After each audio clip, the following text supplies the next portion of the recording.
Bismillahirrahmanirrahim. Assalamualaikum warahmatullahi wabarakatuh. Perkenalkan, nama saya Rofiqah Laila Qadariyah dengan NIM 12020800047. Saya berasal dari kelas 2B, berasal dari kelompok 2 dan kloter 2. Di sini saya akan melakukan suatu percobaan uji daya hantar listrik, larutan elektrolit dan non-elektrolit. Terima kasih. Teori dasar. Larutan elektrolit adalah suatu zat yang ketika dilarutkan dalam air akan menghasilkan larutan yang dapat menghantarkan arus listrik. Sedangkan larutan non-elektrolit adalah suatu zat yang ketika dilarutkan dalam air tidak dapat menghantarkan arus listrik. Menurut Cheng tahun 2004. Adapun tujuan percobaan kali ini yaitu yang pertama, menentukan larutan elektrolit kuat, larutan elektrolit lemah, dan larutan non-elektrolit. Yang kedua, mengetahui perbedaan larutan elektrolit kuat, larutan elektrolit lemah, dan larutan non-elektrolit. Dan yang terakhir, menguji daya hantar listrik berbagai larutan yang digunakan dalam kehidupan sehari-hari. Kemudian terdapat alat dan bahan yang akan digunakan. Pertama, ada 2 buah baterai, kemudian bohlam lampu kecil, 4 buah gelas kecil, 3 buah kabel kecil, 1 buah lakban, 2 buah paku sebagai elektroda, papan dada sebagai alas, 1 buah solatip, dan 1 buah tisu. Kemudian bahan-bahan yang akan kita gunakan pada percobaan kali ini yaitu terdiri dari sebanyak 100 ml larutan natrium klorida atau larutan garam, kemudian sebanyak 100 ml larutan C6H12O6 atau larutan gula, selanjutnya 100 ml larutan CH3COOH atau larutan cuka, kemudian 100 ml larutan C1000, dan sebanyak 200 ml aqueous atau air untuk kalibrasi alat.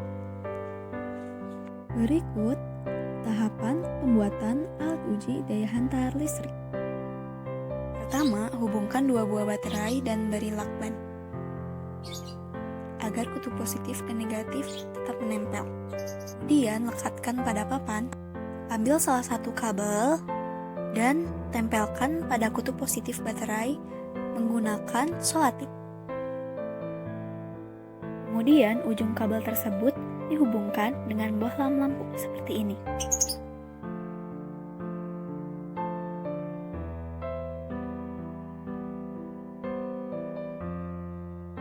Selanjutnya, ambil kabel lain dan hubungkan dengan bohlam lampu pada sisi yang lain seperti ini.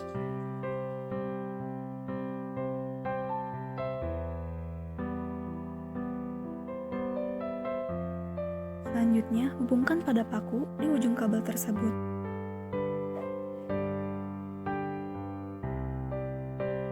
Kemudian ambil kabel ketiga, lalu tempelkan pada kutub negatif baterai.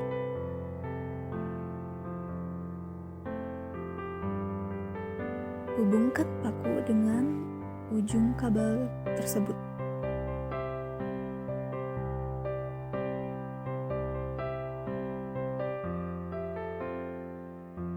Selanjutnya, tempelkan beberapa penggalan lakban pada kabel terhadap papan agar kabel tetap pada tempatnya. Untuk menguji keberhasilan alat, maka tempelkanlah 2 buah paku tersebut dan jika lampu menyala, maka alat uji daya hantar listrik siap digunakan. Selanjutnya, kita akan masuk pada prosedur percobaan. Setelah alat uji berhasil dibuat, siapkan alat dan bahan yang akan digunakan. Larutan garam, larutan gula, larutan cuka, larutan C1000, dan air untuk kalibrasi alat. Larutan yang pertama akan kita uji yaitu larutan garam. Pertama, masukkan kedua buah paku ke dalam larutan.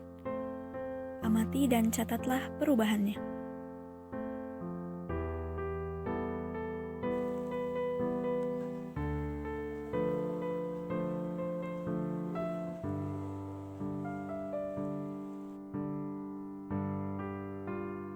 Kemudian, kalibrasi kedua paku menggunakan aqueduct atau air, agar hasil percobaan selanjutnya tepat dan akurat. Agar kedua paku kering, laplah dengan tisu. Kemudian, larutan kedua yang akan kita uji yaitu larutan gula. Masukkan kedua paku ke dalam larutan gula. Amati dan catatlah perubahannya. Kalibrasi kembali kedua paku dengan air. Selanjutnya, larutan ketiga yang akan kita uji yaitu larutan cuka. Masukkan kedua paku ke dalam larutan cuka. Amati dan catatlah perubahan yang terjadi. Kalibrasi kembali kedua paku dengan menggunakan air dan lap dengan tisu. Dan larutan keempat atau larutan terakhir yang akan kita uji yaitu larutan C1000. Masukkan kedua paku ke dalam larutan C1000. Amati dan catatlah perubahan yang terjadi. Sekarang kita masuk pada pembahasan. Berdasarkan pengamatan, larutan natrium klorida ini dapat menghantarkan arus listrik dengan memberikan gejala berupa menyalanya lampu dengan terang dan menimbulkan banyak gelembung gas di dalam larutan. Pada larutan natrium klorida, seluruh molekulnya terurai menjadi ion-ion atau terionisasi sempurna, sehingga dapat digolongkan sebagai larutan elektrolit kuat. Kemudian, pada larutan C6H12O6 atau larutan kedua ini tidak dapat menghantarkan arus listrik dan juga memberikan gejala berupa tidak ada gelembung dalam larutan dan lampu tidak menyala pada alat uji. Pada larutan ini, zat-zat yang terdapat dalam air tidak terurai dalam bentuk ion-ionnya, maka larutan C6H12O6 ini tergolong kepada larutan non-elektrolit. Kemudian larutan ketiga yaitu larutan CH3COOH ini tidak menimbulkan nyalanya lampu, tetapi masih terdapat gelembung gas pada sekitar paku meskipun sedikit. Hal ini karena tidak semua zat-zat yang terurai menjadi ion-ion, sehingga dalam larutan hanya ada sedikit ion-ion yang dapat menghantarkan listrik. Maka larutan CH3COOH ini tergolong kepada larutan elektrolit lemah. Terakhir, larutan C1000. Larutan ini dapat menghantarkan arus listrik. Dengan memberikan gejala nyalanya lampu yang terang, juga timbulnya gelembung-gelembung gas yang banyak. Maka larutan C1000 ini tergolong kepada larutan elektrolit kuat. Dan ini merupakan minuman isotonik untuk pengganti cairan tubuh dan elektrolit di dalam tubuh. Terakhir kita masuk kepada kesimpulan. Pertama, larutan elektrolit kuat yaitu larutan NaCl dan larutan C1000. Kemudian larutan elektrolit lemah yaitu larutan CH3COOH. Dan larutan non-elektrolit yaitu larutan C6H12O6. Ciri-ciri larutan elektrolit kuat yaitu lampu menyala dan banyak gelembung gas. Ciri-ciri larutan elektrolit lemah yaitu lampu tidak menyala tetapi ada sedikit gelembung gas, dan ciri-ciri larutan non-elektrolit yaitu lampu tidak menyala dan tidak ada gelembung gas. Kemudian terakhir dapat menguji daya hantar listrik dengan menggunakan larutan garam, larutan gula, larutan cuka, dan larutan C1000 yang sering kita jumpai di kehidupan sehari-hari.